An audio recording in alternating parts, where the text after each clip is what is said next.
Le trou, c'était trop drôle. Le trou, c'était une œuvre que je trouve assez symbolique du personnage, c'est-à-dire qu'on avait un tube. Une espèce de longue vue, un tube comme ça en carton, qui était instable et qui tournait dans l'espace, comme ça. Et lorsqu'on voyait apparaître l'orifice de ce tuyau, il y avait donc une voix qui sortait de cet orifice. On entendait de temps en temps trou, donc c'est comme s'il y avait un trou. Et c'est bizarre, ce trou. Et voilà, c'était toute une histoire. Et c'était très, très intriguant. C'était pas quelqu'un qui était dans la souffrance. C'était un urbain, c'était un citadin. Il avait beaucoup d'humour. C'était quelqu'un qui était profondément passionné par l'art. Quelqu'un d'assez économe. Et malgré tout maniant la blague. Quelqu'un de très juste. C'était quelqu'un aussi qui remettait assez vite les choses en jeu, justement. Quelqu'un de très vivant et qui a laissé des souvenirs aussi extrêmement vivants, extrêmement présents. C'était pas quelqu'un qui se prenait la tête. Quelqu'un de positif, quoi. Je me souviens d'un espèce de garde-manger géant. Il y avait du beurre au fond du garde-manger, avec des larves de mouches. Il filmait le truc, et au fil des heures, les mouches naissaient. Et ce garde-manger a fini tapissé de mouches. Il avait des idées, hein. Oh là là, il avait des idées en pagaille. Hein. Il avait des cheveux longs comme ça, et ma mère l'appelait tête de loup. Lui était un bon élève, moi j'étais un cancre, donc il était en compétition avec ma cousine dans la petite école où ils étaient, c'est à qui serait le premier de la classe. Oui, ses peintures étaient assez extraordinaires, un petit peu style hyper réaliste. Je me souviens entre autres d'une série qu'il avait faite de photos, de reproduction de sous-bois, de sol de sous-bois, quoi. C'était extraordinaire, avec une minutie pas possible. Et malheureusement, ce con, il a tout détruit ou presque. Et donc, quand j'ai découvert qu'il vivait au fond des bois, tout ça, j'étais assez interloquée. Il était quand même l'homme de la nature aussi par rapport à son potager, par exemple, qu'il faisait tous les ans. C'était un skieur. Avant qu'il parte, là, avant qu'il s'échappe, c'est moi, je lui ai demandé de récupérer ses skis. Parce que c'était aussi ce qu'on pouvait partager en commun. Je crois que ça l'amusait aussi d'avoir cette double vie, en quelque sorte. Je me souviens, au tout début, quand on a commencé à faire connaissance, d'un dîner chez lui, où en fait, derrière moi, au-dessus de ma tête, il y avait une très grande toile.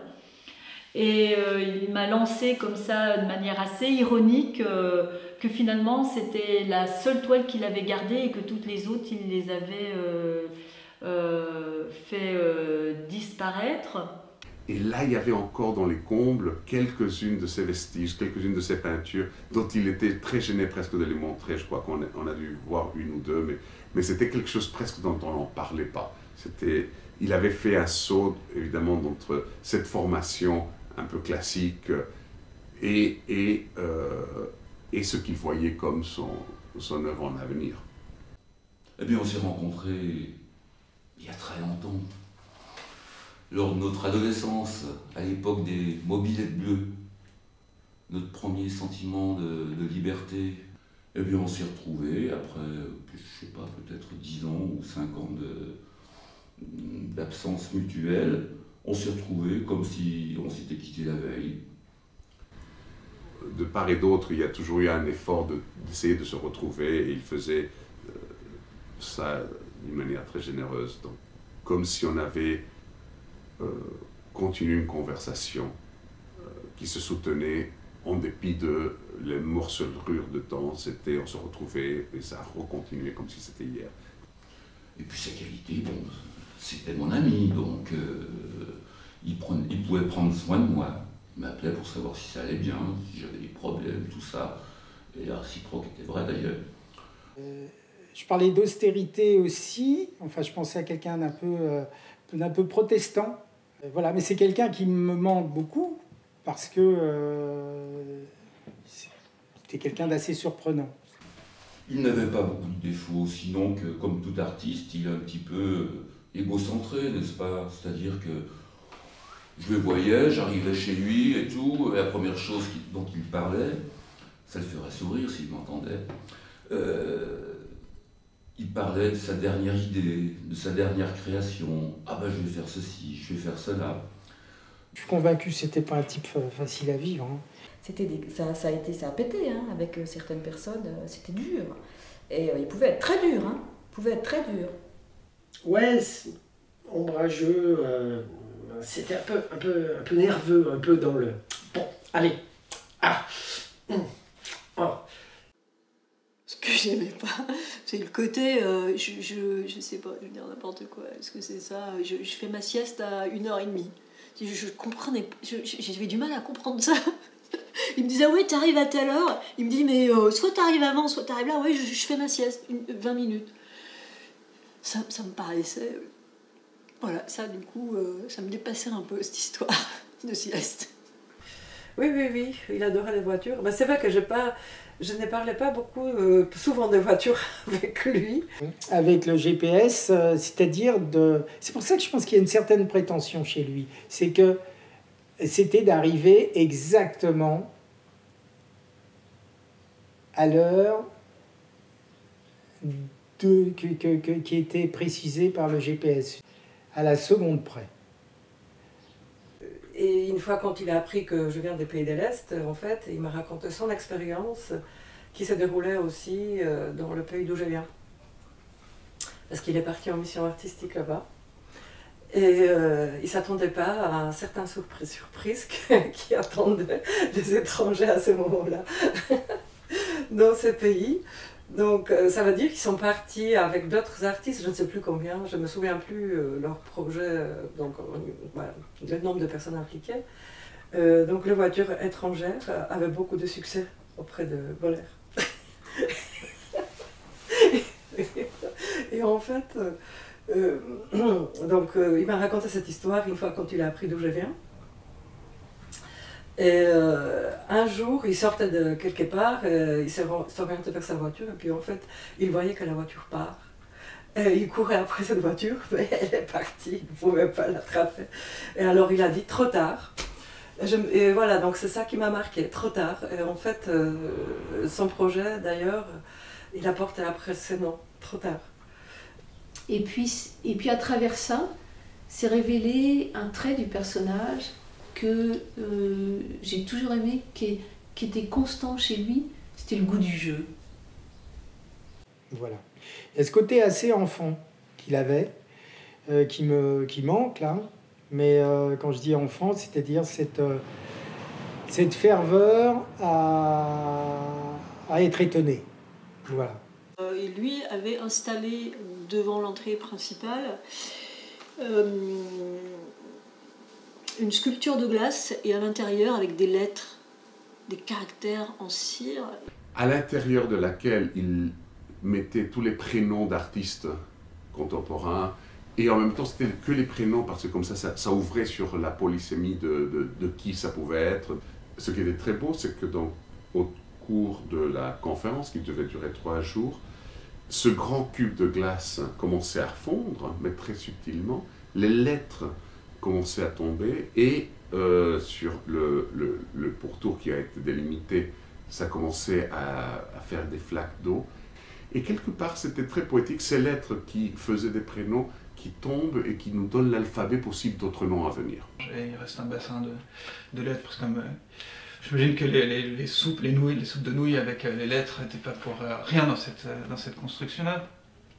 Très vite, il a eu cette autre vision, c'est-à-dire d'abord d'être conscient que, je reviens à Melting Pot, que en fait, voilà, on était dans une communauté d'artistes et qu'il y avait des interférences, tout ça, et que, en fait, qu'est-ce qui était intéressant au final?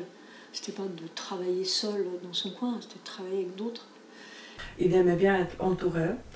Il choisissait soigneusement donc ses compagnons de route, les compagnons artistes. l'aimer toujours travailler avec d'autres, de les incorporer dans leur démarche. Et il y a quelque chose de très généreux, mais en même temps qui se nourrit de cet esprit de collaboration. Je crois qu'il était aussi un de ces artistes qui se... Pourtant, je pense qu'il aimait les gens, hein, mais qui paraissait ne pas s'intéresser aux gens. Ce qui est faux, mais à travers ses œuvres en tous les cas.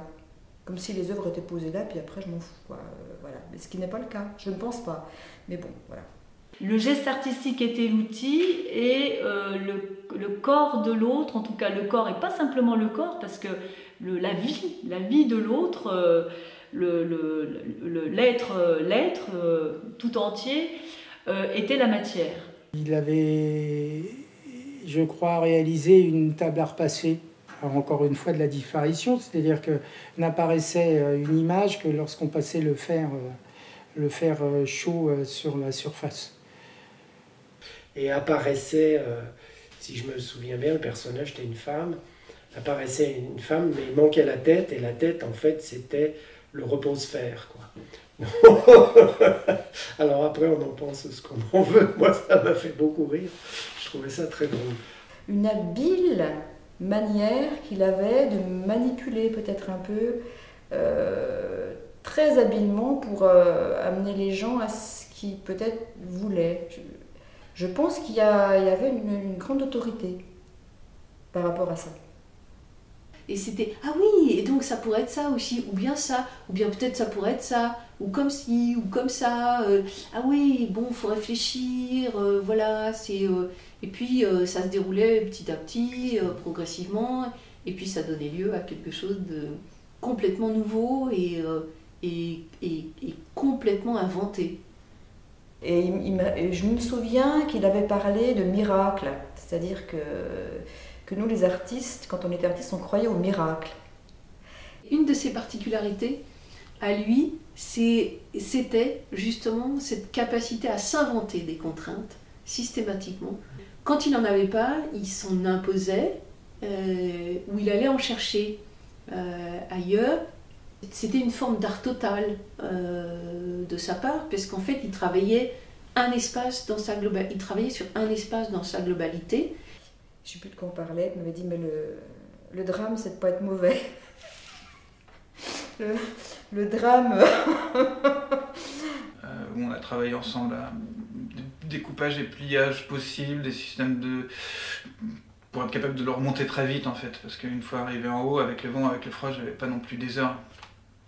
C'est pour ça aussi que j'ai emmené sur le Mont Blanc, parce que d'un seul coup, il n'y a plus de compression, il y a justement une compression de la taille visuelle des choses, mais qui engendre quelque chose comme une dimension presque sans limite en fait. Il voulait déjà prendre le contre-pied de toutes les conventions, de toutes les institutions, et ça l'a pas quitté. C'était assez drôle pour moi, je trouvais, d'avoir fait une expo dans le centre d'art le plus haut du monde, quoi. C'était assez... Il disait souvent qu'il fallait l'institution, ou en quelque sorte être cadré dans quelque chose de lisible et de reconnu pour et par l'art.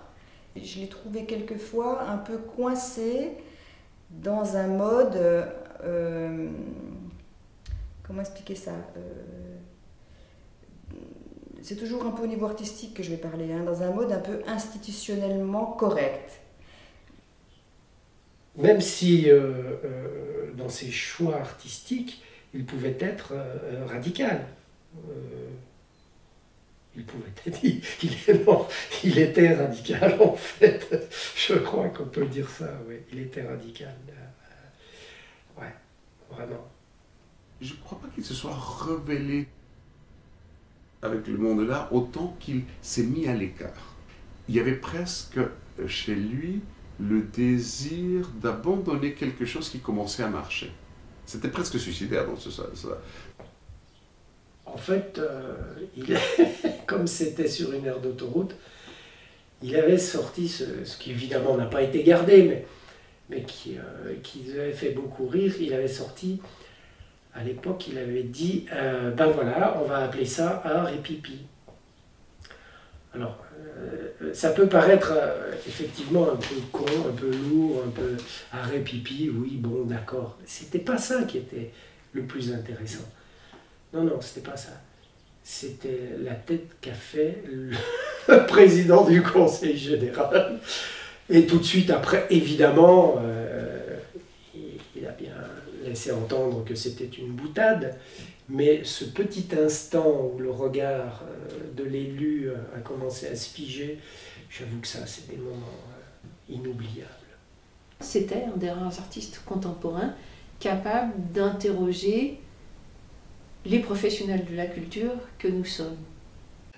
Voilà, je veux dire, le public, qui est beaucoup de public, lui importait peu. À chaque fois qu'il a créé un événement ou quoi que ce soit, c'était un peu la qualité du public qui l'intéressait. Et donc il avait dit, eh ben moi je vais travailler sur ce 1%, sur cette notion de 1% culturel. Et en fait, ça s'était traduit, et c'était très drôle, et c'était plein d'humour, et c'était vraiment intelligent.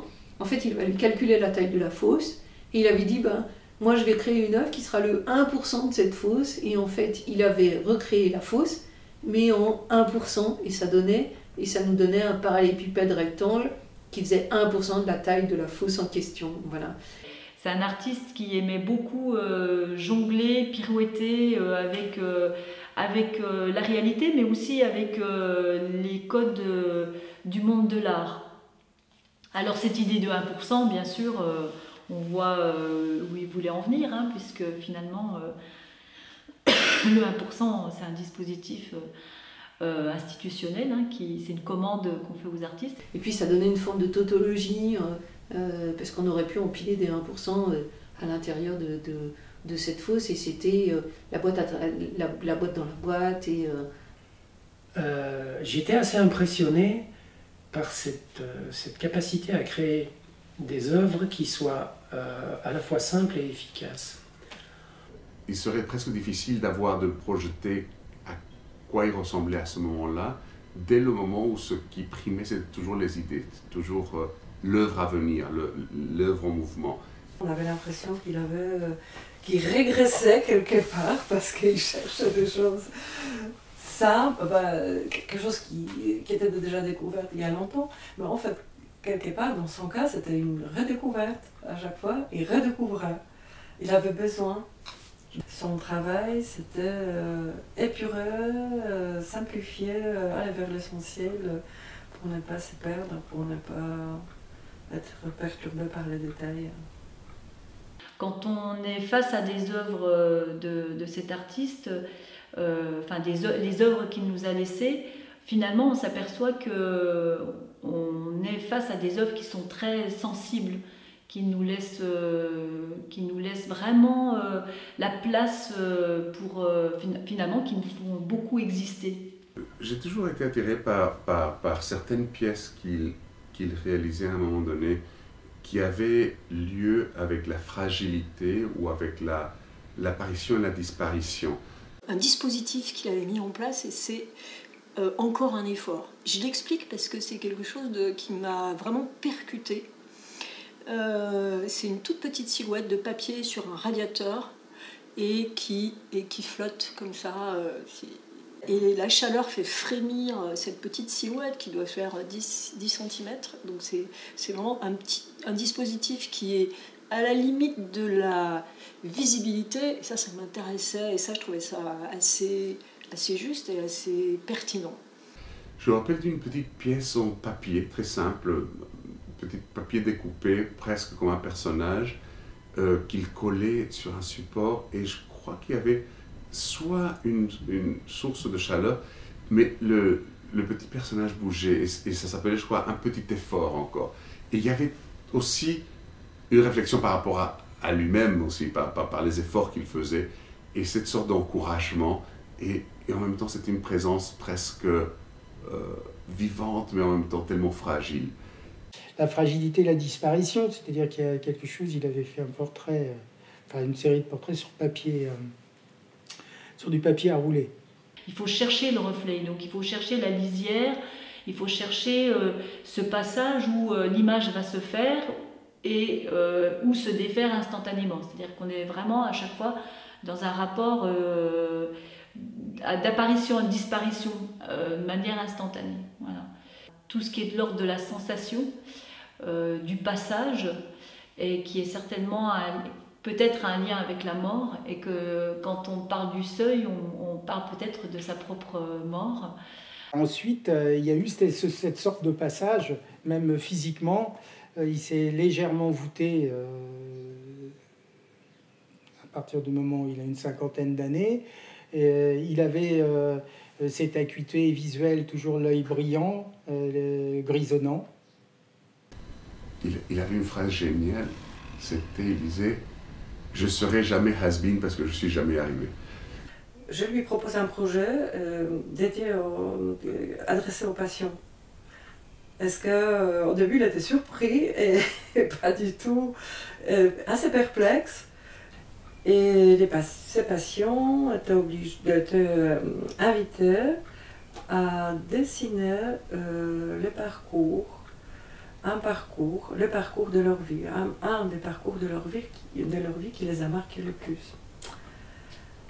Et donc il a agrandi ses dessins. On a quelque part, on va dire, tapissé le mur d'une pièce à l'hôpital qui était prévue pour cette exposition. C'était vraiment magnifique. C'était magnifique, touchant, assez mystérieux. Après sa première intervention, sa 12e intervention, il est venu dans mon bureau à l'hôpital et il était ému. Il est venu, mais ému, presque déstabilisé. Il était tout le temps habillé avec des couleurs sombres, principalement noires.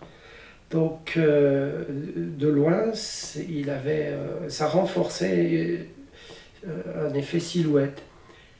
Il était assez grand, de belle prestance. C'était pas quelqu'un qui se tenait mal, au contraire, il était très affirmé dans ses postures. La silhouette, alors je vais dire un truc étrange, hein, elle était toujours sur le seuil. Toujours sur une espèce de balancement. Mais je dirais, c'est presque une sorte de grande perche, avec toujours des costumes dans la grisaille, un peu déstructurés, pas très... Et une cigarette ou quelque chose qui projette de la fumée, peut-être même électroniquement. Et ses cheveux aussi grisonnants qui le rendaient quelque part comme une présence à nouveau qui voulait s'effacer, mais qui avait quand même des traits très, très distingués et distinctifs. Pour moi, les vapeurs de cigarette, c'était la matérialisation de son esprit en mouvement et de sa créativité en mouvement. Chaque vapeur de cigarette, c'était une de ses pensées qui sortait de sa tête. C'est comme cet être humain de cette petite découpage de papier qui essaie de se lever et sûr mais sans s'affirmer trop. Donc c'était une présence certaine mais qui peut-être s'effaçait elle-même. C'était un artiste noble. Il y a une forme de noblesse chez lui.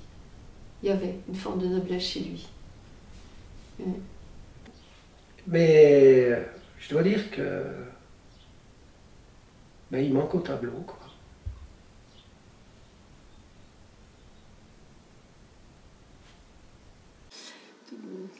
Ouais, il a un peu disparu très rapidement. Hein. C'était hyper rapide, hein, un peu comme une étincelle. Mais je me souviens qu'à la soirée, il a parlé « Oh oui, moi maintenant, j'ai des cheveux gris » parce qu'on était tous là. Voilà, le temps passe. Il a fait un dessin très très simple, « Your Life », où il y a cette ligne graphique avec différents éléments, love, friend, sleep, money, sexe. ça se termine par White Hair, et on voit la ligne ascendante de White Hair. Je sais pas, mais bon, moi en tous les cas, tu vois, j'ai récupéré ça, parce qu'on en a parlé après, quand il est parti, et c'est, voilà, et ça me touche, ce dessin, parce que justement, c'est sobre, et c'est fulgurant.